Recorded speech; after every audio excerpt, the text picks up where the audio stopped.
Fishing trips anywhere, anytime. FishingBooker.com.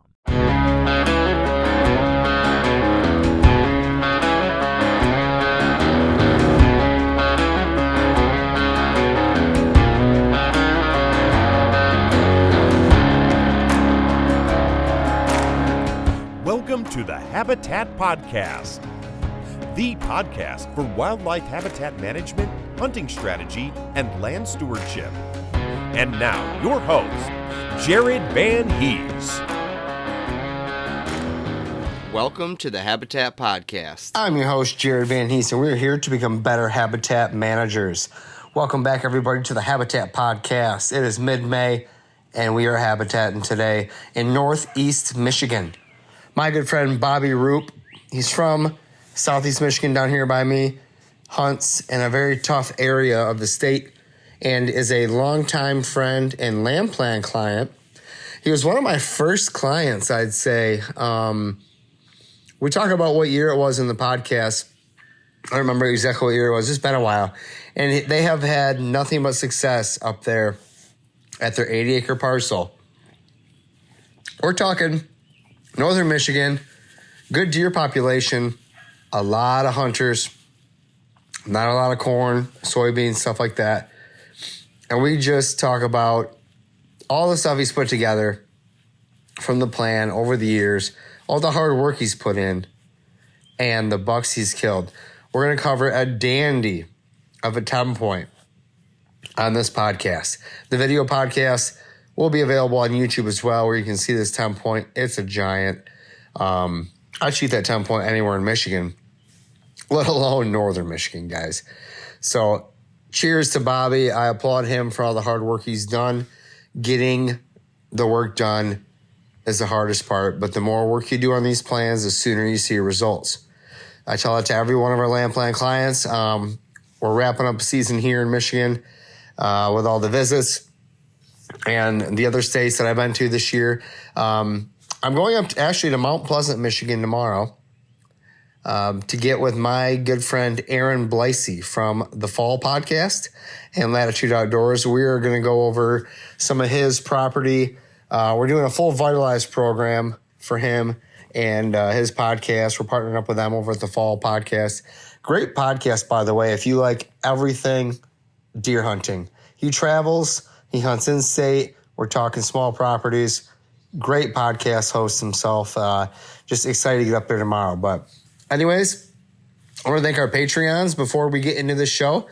Our Marco Polo group has been off the charts here now that it's habitat season.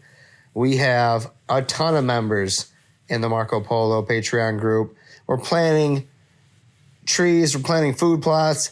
Today we talked about logging, forester contracts, kids, trees, water, storms, just today. The stuff we talk about every day in the Patreon group. If you're interested, check us out in the show notes. You support the podcast, you get some free merch, and you become part of the even closer community that we're building over there on the HP Patreon. I also want to thank all of our partners. And now, guys, we're going to get into it with Bobby Roop in Northeast Michigan. He kills another great Michigan 10-point. Have you ever been in a hurry to get a bunch of expensive seed down and not know exactly how much to put down? Or you get it down and you run out before you're halfway across the field? I have, and I'm done with it. I'm now using the Downburst Seeder DS860 drop seeder. Guys, I've been using the 860 now for 2 years, and this thing is bad to the bone. All aluminum, handcrafted here in northern Michigan. I will be planting switchgrass with mine. Doug and I were talking today about, prepping the ground for switchgrass, getting it on. Switchgrass is like $180 for 10 pounds. That's pretty expensive seed. I'm not just going to willy-nilly throw it out there. So my downburst behind my ATV or tractor or side-by-side will be exact, 99% accurate with this seeder for any sort of expensive seeds. You can run any of our Vitalize mixes through there. You can run expensive seeds like alfalfa, clover, brassicas, and get exact rates. Don't end up with golf ball sized turnips anymore. Get the correct rate down and don't waste your money by wasting seed. Downburst DS860 drop cedar. Brand new code HP100 at checkout. HP100, $100 off a downburst cedar. Check them out at downburstcedars.com.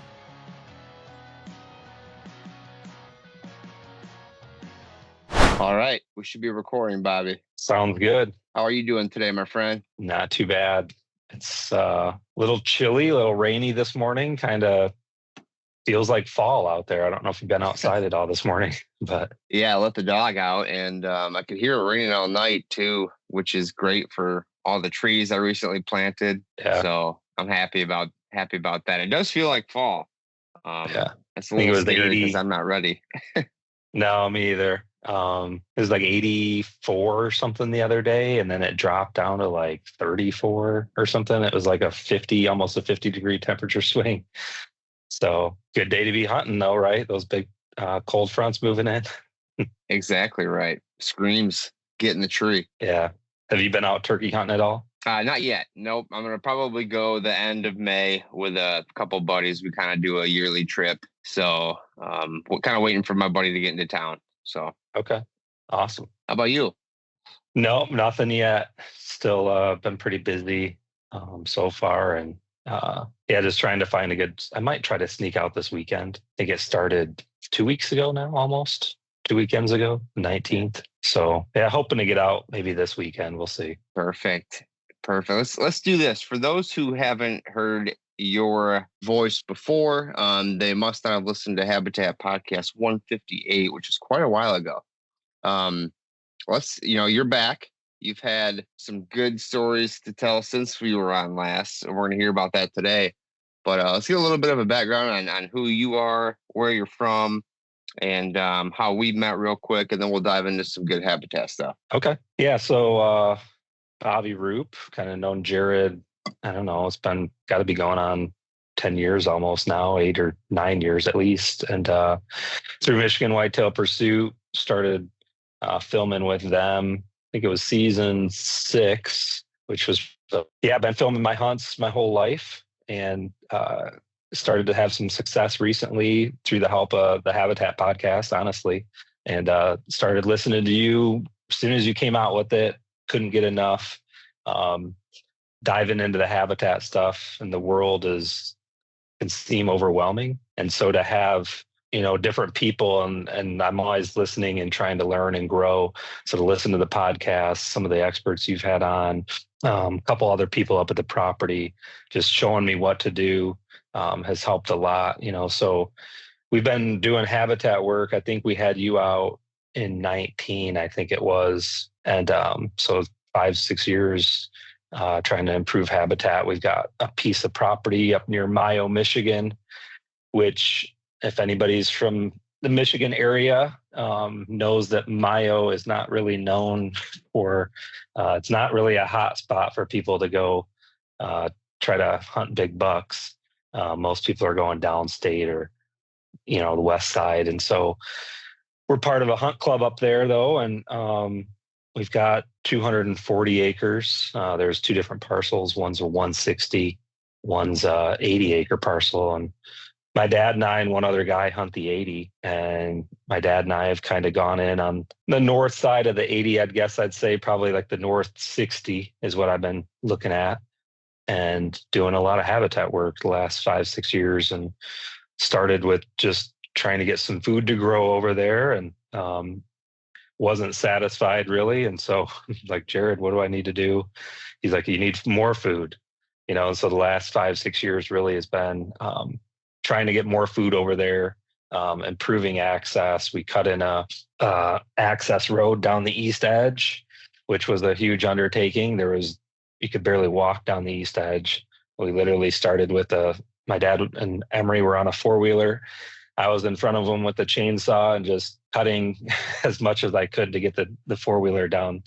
And then the next year we had a forestry mulcher out there that helped us quite a bit clearing that lane. And we've done a lot of work the last 5-6 years up there with different habitat plans. We had your plan that first year, and we've pretty much stuck to that.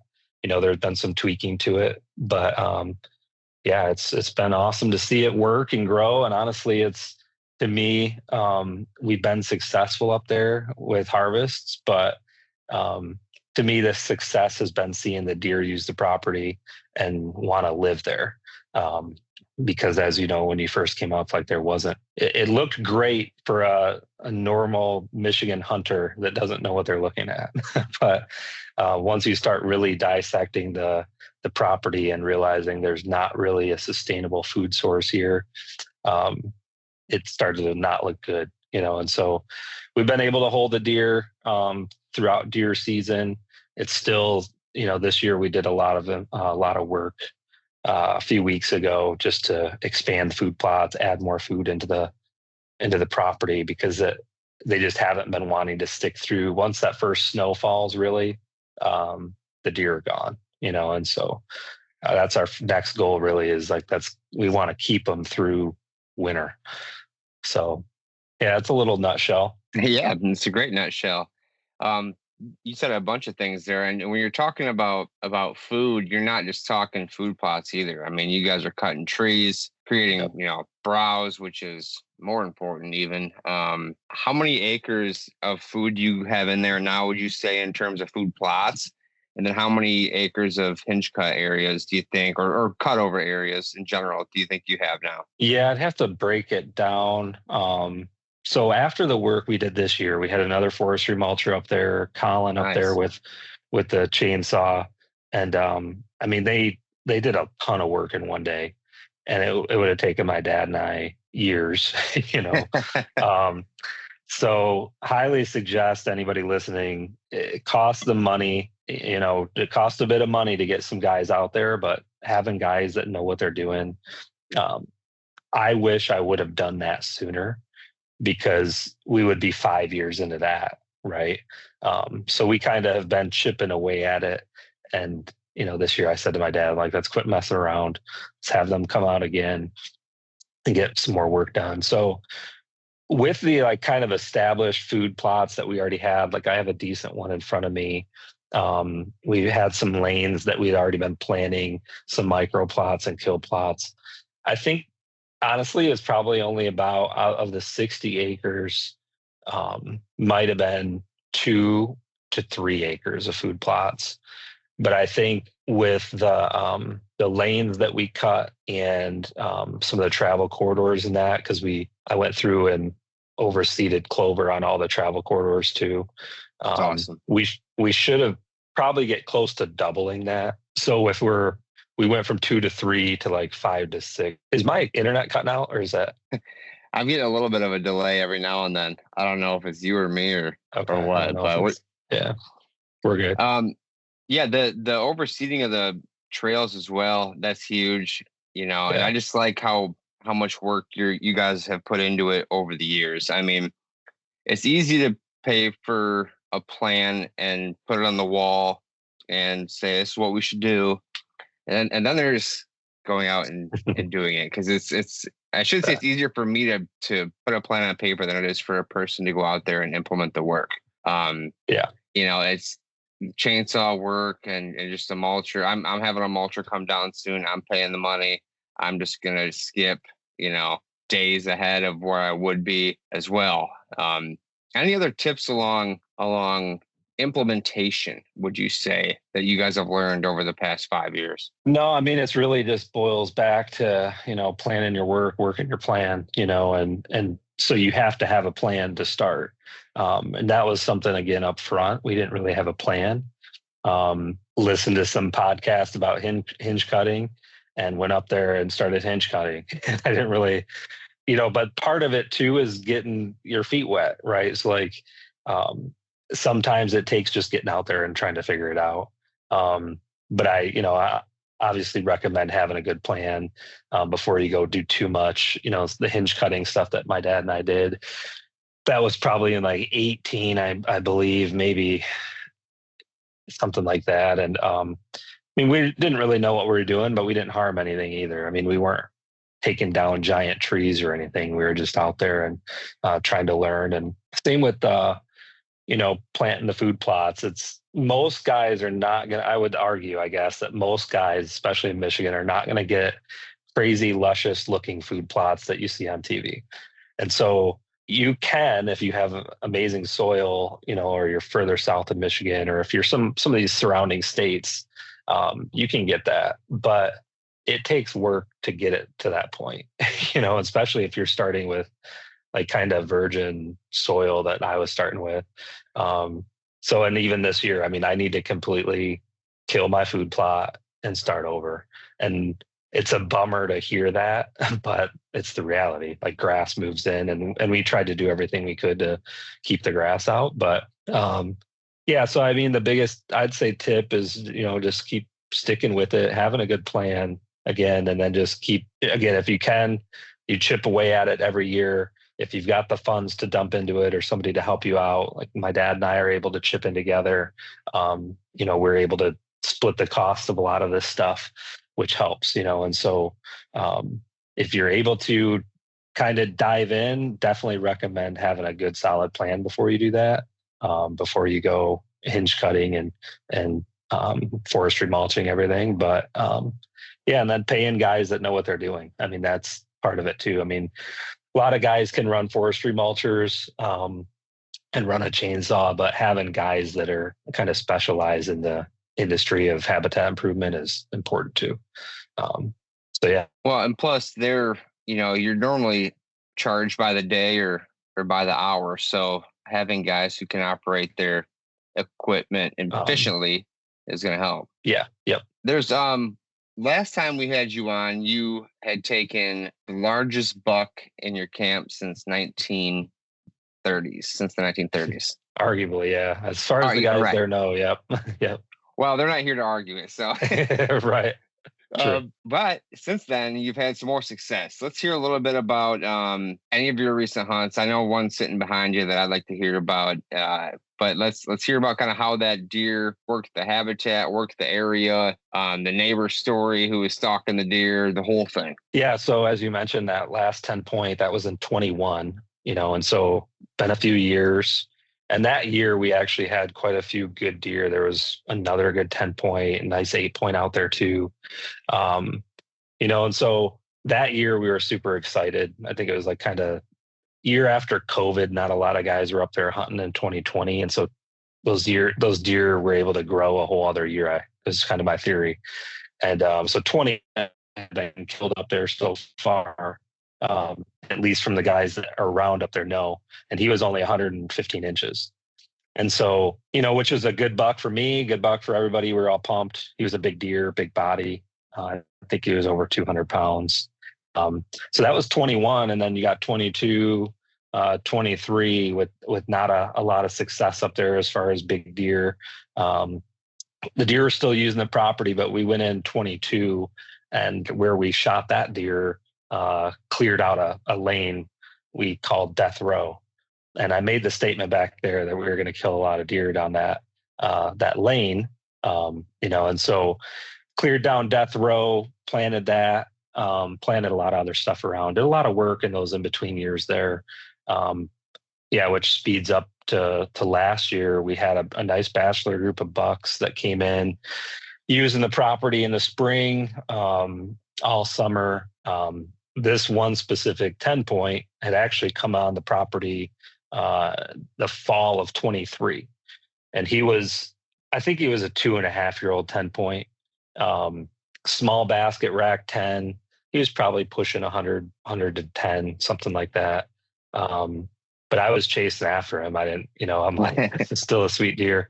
I want to kill this deer if I can. And I was up there a lot, and, but never laid eyes on him. And so I'm like, well, whatever. He ended up surviving through gun season, had pictures of him through December. I even got up there in just late December, hoping to get a shot at him and didn't, but he survived. And, through December, January, once January hit, we kind of stopped seeing pictures of them.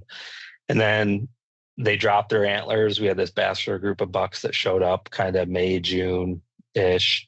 And like, man, I hope that, once you started seeing the pedicles grow and whatever. And sure enough, I think, through the summer, we started recognizing that it was the same 10 point. And he was obviously quite a bit bigger. And so he was on the property all summer, and I got up there a couple times archery hunting, took a family vacation in October, which put a damper on the hunting a little bit. But I was also super cautious about hunting him.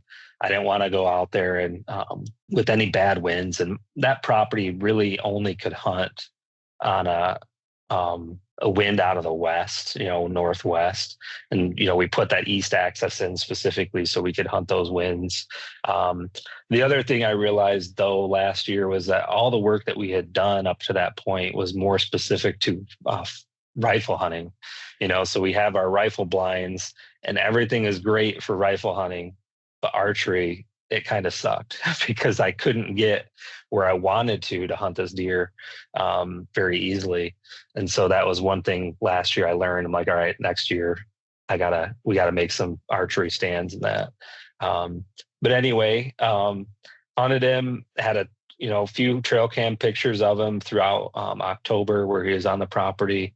And it was really got to the point where, like, all right, I think my best bet is to just wait till firearm season, and that's going to be our best opportunity at him. That week before firearm opener, I was going to archery hunt if the wind was right. It just wasn't right again. And so, we went out there on opening day. And opening day morning, I checked my phone. We have cutty back cameras, and we had pictures of that buck in my food plot in front of my blind the day before opening day, so November 14th, and down death row.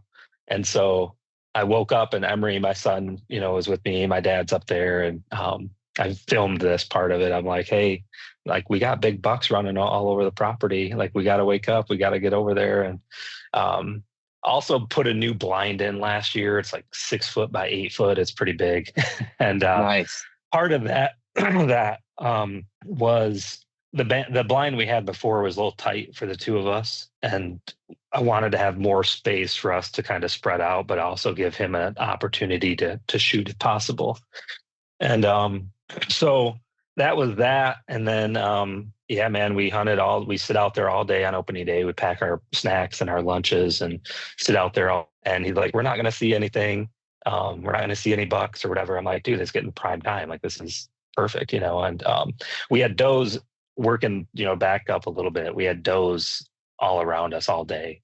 And, so it was nonstop action in the food plots and all the different lanes.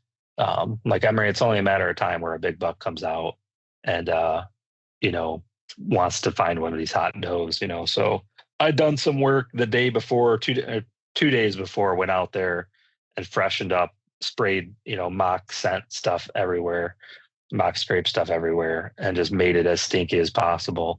So trying to pull all the different plays I could. And sure enough, right at dusk, basically, we're looking everywhere. We got deer in front of us, next to us, in front of us, everywhere. And look out down death row, and I had 2 does that were down there just feeding. And all of a sudden they split. And I'm like, Emery, there's something over here. Those does just took off, and right after that, like immediately I saw antlers running through the trees. And I'm like, there's a buck over there. And it could be Goliath. And that's, Emery had named this buck Goliath the day before. And so he's like, really? I'm like, yeah, it looked like all I could see was antlers, and when you see a 10-point running through the woods, you can see just a bunch of antlers, and so it was out my window. I got my gun ready, got the camera rolling. And so just a second here. And I got the camera rolling. Emery's looking now. And just a second. There we go. He looks and he's like, there he is. Well, at the same moment, these does had come back out into the lane at the end of the lane. And I'm like narrow focused down the end of the lane. I'm like, no, like those are the does. And, I'm looking, waiting for this buck to show back up. And, whatever, 5-10 seconds go by, he's right there. And I'm like, where? Well, I look over and he had stepped out in between us and the does. And in the video, you can see he's standing broadside at 40 yards or whatever.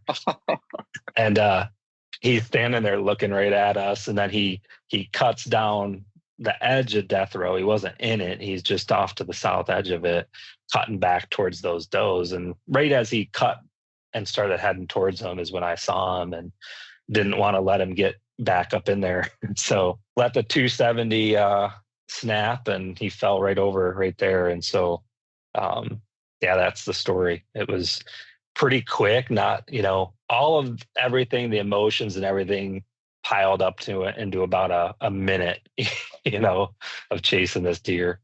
So yeah, I have him here. He's good. We rough scored him at 134, which is pretty dang good. And when we were sitting there the night before, the other 10 points here up over my shoulder, but we had him up there at camp, and we were looking at him and, like trying to do the math. And we're like, man, Goliath has to have at least like 15 more inches than this deer. So we were estimating him being at like 130. So to be 130, I mean, he's a safe 130 at 134 when I measured him. I'm going to have him officially scored just to, button that up. But yeah, I mean, we couldn't have been happier. We were super pumped. And to see him fall over there in death row, we had named the blind, ironically, 10-point tower, so we put it up. We were like, we got to come up with a name for it. And like, what about 10-point tower, and like, yeah, that's cool. And so I told my dad, he's like, well, you haven't killed a 10-point out of this blind. That was the other blind. So now we officially, we killed a 10-point out of it. Another one down death row. So yeah, it's been pretty sweet. Guys, if you do not have a saddle yet from Latitude Outdoors, you're missing out. And I urge you to go check them out. We are working with Latitude again this year, and their gear is my favorite gear to hunt out of and hunt with. All over the Michigan, all over Illinois, wherever I'm going, I'm rocking the Ranger 22 backpack and my full saddle setup, sticks, the whole gambit. Right now, latitudeoutdoors.com is running an outlet collection. They're calling it 30 to 35% off. I've never seen a discount that heavy on this stuff. I urge you to go over to latitudeoutdoors.com, check them out, and get yourself in a saddle. They go to a lot of different trade shows too if you want to try one out. I ran into one of theirs over at J Sporting Goods in Gaylord, Michigan. They had them on the shelf there. So if you want to get one in your hands and mess around with it first, always a cool idea. We gave away a couple at the Deer Hunter Collective the other day here in Michigan, but I'm not hunting out of anything else. Even if I didn't partner with them, I'd still be hunting out of their gear. Matter of fact, before we signed up again this year, I was like, I'm hunting out of this stuff no matter what. So it's my favorite gear to hunt out of, mobile. I'm going to set up my HB40 to be able to hunt mobile, as well as my blinds for the kids, and have this thing dialed in. Guys, Latitude Outdoors, look them up. Check out the outlet. Get yourself a saddle. That's an awesome deer. Your last 10-point was nice. This one is extremely nice. For anywhere in Michigan, honestly, I'm shooting that deer. But for northern Michigan is awesome. Yeah. So congrats once again. I know I've already told you that 100 times, but beautiful deer. The time length is great, and to have him living on you is a cool part. That he's there all summer. He's living on you all summer. That's interesting. So yeah, you guys must be doing something and the low pressure to keep him there. Tell me about the neighbor that was kind of after him, or the guy down the road. Yeah. So I shoot the deer, we loaded up, head back to camp with him, and hanging him up in the tree, and we hadn't said a whole lot about this deer for obvious reasons. Obviously we kept him close to us.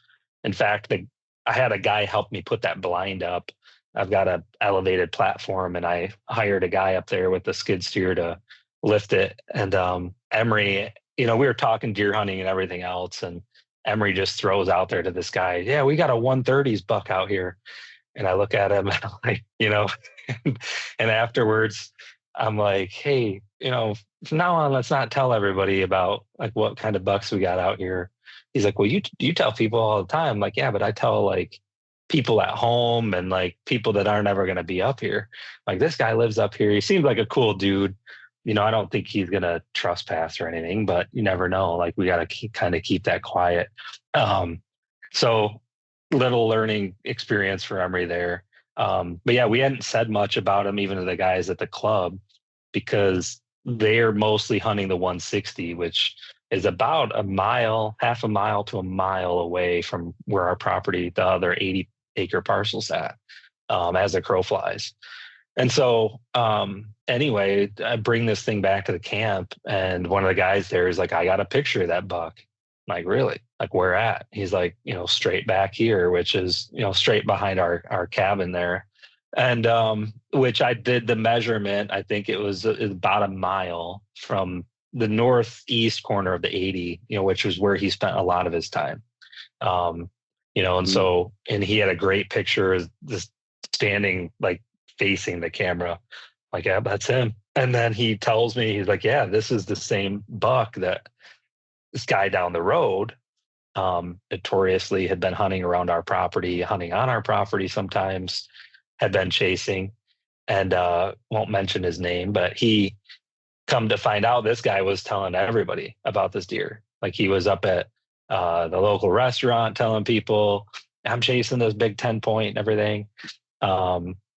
So to know this deer and this guy hunts a lot up there. I think he only works like 4 days a week or something. He's up there all weekend hunting all around our parcels. So this buck had pressure on him. In fact, when I got to him, he had a little patch of missing hair directly above vitals, right along kind of his spine. It was only about that big. And when looking at the pictures, we had pictures of him that day before. That picture showed that missing patch, and then the previous pictures we had, he didn't have that. So during archery season, I believe somebody took a shot at him and skinned his back, and he thankfully survived. And we were up at the buck pole. We took him up to the Mayo buck pole, and I was hoping that I could have a decent chance of winning. The way they do it there, it's like they add antler points plus inside spread. And so this one does not have that great of an inside spread, so you could have a 10 point with a 14-inch spread or 15-inch spread would lose to an 8 point with a 18-inch spread, right? But its tines might only be that long, but it's got a wider spread.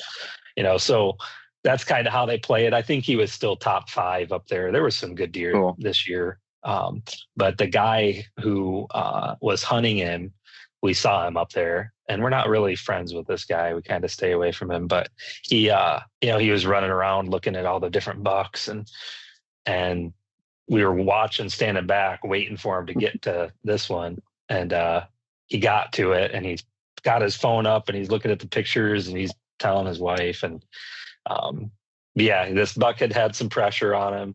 Again, the year before, he was a nice 10 point. Most people would shoot him as that 2.5-year-old 10 point for sure.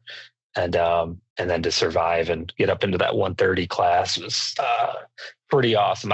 I believe he is 3.5 years old. We didn't actually age him, but looking at the pictures from the year before, he only weighed this past year when I shot him, he was like 178, and so he might have lost a little bit of weight running around, but not a massive body on him. So I think he was probably 3.5 is a safe guess. But yeah, to go a mile or have that mile plus radius, is pretty good to survive. And we don't have a ton of pressure as far as like the neighboring properties up there, mostly older people that have lived up there forever.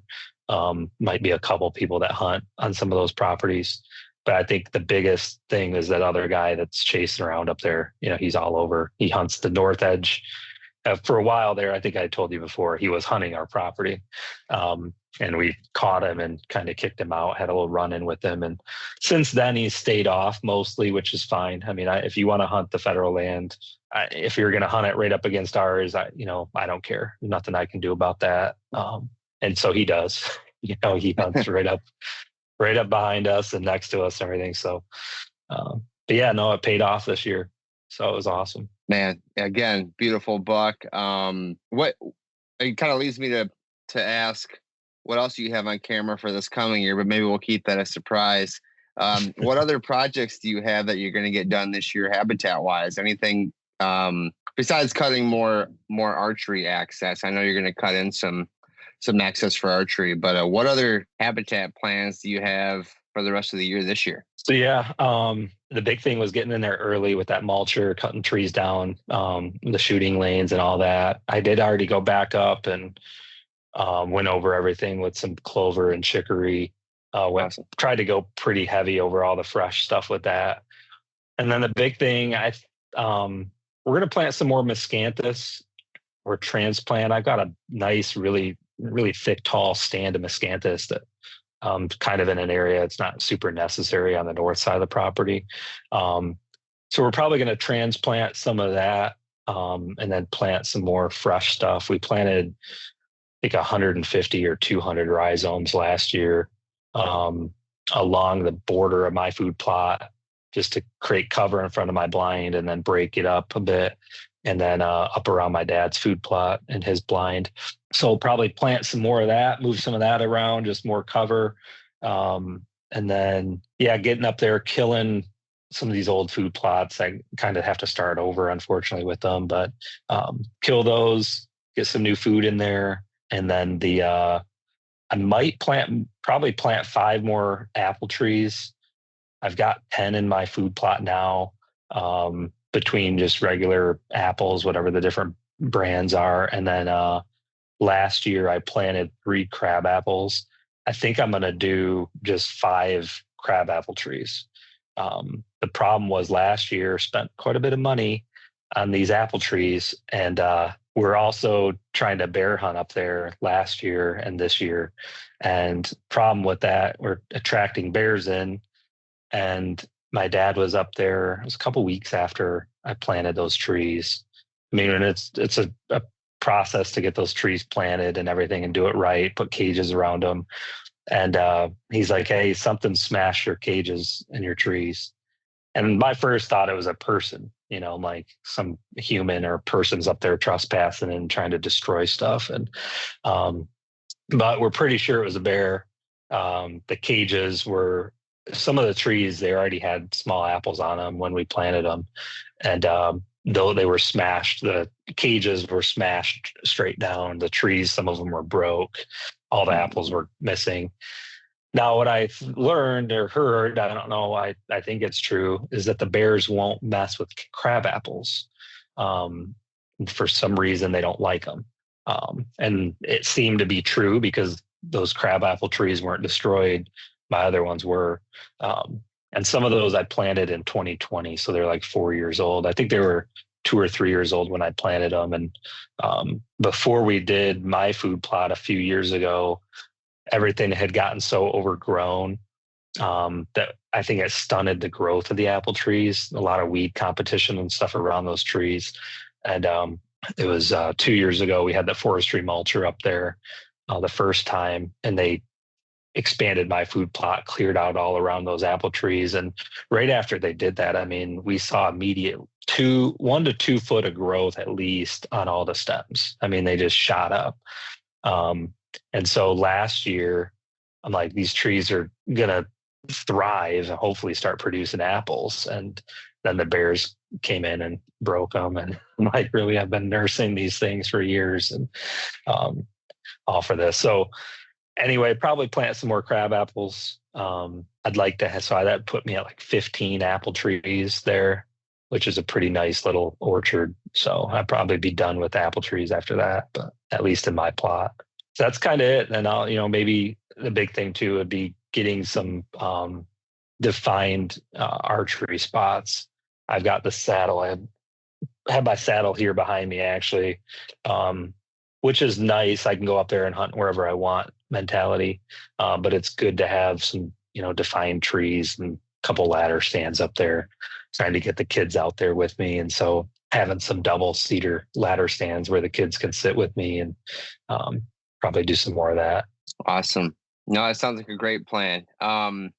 You're I wanted to ask you this before we wrap up. Your favorite way to cook your venison. Give me your top recipe. So it's funny. I came across something on social media the other day about overcooking meat and how we can't cook it unless we have all these seed oils and everything else.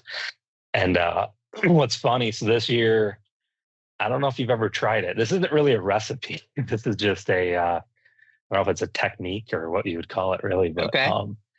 I brought out some, I was doing I'll do the carnivore diet. Like every few months, I'll just do a month of just eating meat, dairy, and that. And I think it was a couple months ago, I was doing it again and pulled out a back strap and sliced it up. And Emery he's like, how much, will you give me if I eat a piece of that raw?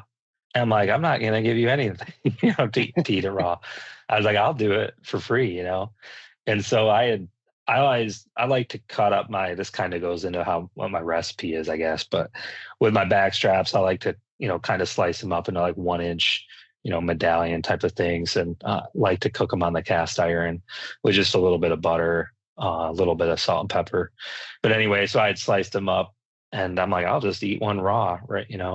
And so I ate that raw and it was really good. I don't know if you've ever tried raw venison or backstrap, but it was actually extremely good, super tender, Wow. pretty tasty. And so yeah, that I would probably do again. But usually, my backstrap, I just slice it up, some butter, heavy butter in the cast iron frying pan, and some salt and pepper, a little bit of seasoning, and I like to cook them rare anyway. Don't want to overcook them, so just kind of get it hot, brown it pretty good on the edges, and flip it over a couple times, and that's it. And then I'm pretty simple when it comes to the recipe stuff, so do that. Some scrambled eggs. You can never go wrong with some backstrap and eggs. So yeah, that's probably the simplest, easiest way to explain it. I'm like you. I like it about raw anyways when I cook it. Yeah. So I can imagine like a thin slice of raw with maybe a jalapeno, some salt, and I could probably get down to that, honestly. All right. You should do it, man. It's good. I've never done it. It's so good. It's like, I don't know how else to explain it. Like it's just tender. It's not, I didn't have it cold, it was I brought it out to room temperature. But yeah, man, it was good. I'd definitely try it again. And actually what you're talking about has me thinking more like for some different snacks and appetizer, so yeah, that's tasty. Good recipe. I'm going to try that. And you mentioned your son, Emery, a couple times. I want to, he's a good kid. I want to at least give a shout out to the podcast you guys are doing, and see if anybody who's listens to this show in Michigan and like sports might get a kick out of it. So yeah, man, I really appreciate that. Emery's my little sidekick, my little buddy, hunting buddy, been with me when I shot that first 10-point shot Goliath, took him up to Saskatchewan with me to shoot a bear. So he's like my little buddy, right? And this kid, he's super smart, has a crazy memory, and always wants to memory dump on me. And I come home from work and my brain's already mushy. And, I'm like, but he's big into sports and stats and all this stuff, can retain this knowledge like crazy. And so like the beginning of this year, I'm like, just had this idea, like we should just start a little podcast where we can just talk about sports. And then that will give him his outlet where he can share his knowledge with me. We can share it out with other people. So kind of passed it by him and he was like, yeah, let's do it. And so we started, our hope was, we started in January. We were hoping the Lions were going to make a run at the Super Bowl, and we were going to be able to build up to the Super Bowl episode. That fell short, which forced us to get started with the podcast sooner. So our first episode was right after that loss, that playoff loss that kicked them out. But it was a good episode. And since then, yeah, we've just been staying consistent with it every week. And it's called the Sports Kid Podcast, out there on all the different platforms. We stream live. Now we're doing Sunday nights on Facebook and YouTube. And yeah, man, that's been cool. It's been fun to learn the whole podcasting side of it. There's a lot to it. On the technical side of things and recording and everything else and publishing. So that's been interesting. And but yeah, it's been cool to just give him a little platform to talk about sports, and he thinks it's cool. So thanks for giving that opportunity to share. Of course, man. I see all you do with your son and kids, and I do the same with mine. I'm proud to know you and call you a friend, and keep it up. That's great work. Anything you want to leave us with today, please feel free to do so, and I'll let you get off to work here. Yeah, no, not much. I just appreciate you having me on. Appreciate the friendship as well. All the knowledge that you're doing with your podcast, again, has helped me a ton in the early days. And, I'm still on there listening and learning and growing. And it's kind of tweaking and, keeping things within the guardrails a little bit. But no, you got an awesome thing. And the same thing with you, like you stayed consistent with this podcast. And that's the biggest thing I've learned about podcasting is like staying consistent. And that's the grind. But you've been doing it for, was it 19 when you started, or 18, something like that? 18. Yeah. 7 years. Yeah. So that's awesome. I mean, you're closer to 10 years than you are, to 5 years at this point, so you're getting close. You're getting up there, you're getting close. And no, you've had some great people on over the years, and I'm kind of humbled to be on here a little bit to share my story, but hopefully it brings some interest and some encouragement to guys listening. And I mean, the biggest thing is just, like I said earlier, is you sometimes don't overwhelm yourself thinking that you have to have some master plan. Sometimes it is just getting out there and doing it. Like you mentioned, it's one thing to have a plan, but if you're not going to act on it, it doesn't matter. So you got to balance those two things: plan your work and work your plan, and stick with it. Stay consistent. Don't expect crazy immediate results with your work out there. It takes years, and every year I sit out in the blind, I'm taking down notes for what I'm going to do next year, so it's a work in progress, but it's fun. It's worth it. Well said, Bobby. Well, thanks for coming on, buddy. We'll keep in touch, and I'll talk to you again soon. Sounds good. Thanks a lot, Jared. Thanks. See ya. Thank you for tuning in to the Habitat Podcast. We really do appreciate you guys coming back every week to get this awesome Habitat content. And we would appreciate it if you went to iTunes, Spotify, wherever you listen to this podcast, and leave us a 5-star review. That helps us continue to grow and trend in the right direction, attract new listeners, and help us provide better content in the future. Guys, we have a website full of resources. We have a blog on the website. We have YouTube, Facebook, Instagram, all linked up at habitatpodcast.com. Our land plan services, merchandise, decals, hats, t-shirts, and I give away a free 5-inch decal to anyone who leaves us a review on Apple iTunes. Really appreciate it. I want to thank our partners: Downburst Cedars, Vitalize Seed Company, Morse Nursery, Packer Max Cultipackers, Stealth Outdoors, First Light Latitude Outdoors, United Country Midwest Lifestyle Properties, and Exodus Outdoor Gear. Thanks again, guys. We'll be back next week with another great episode of the Habitat Podcast. Thanks for tuning in.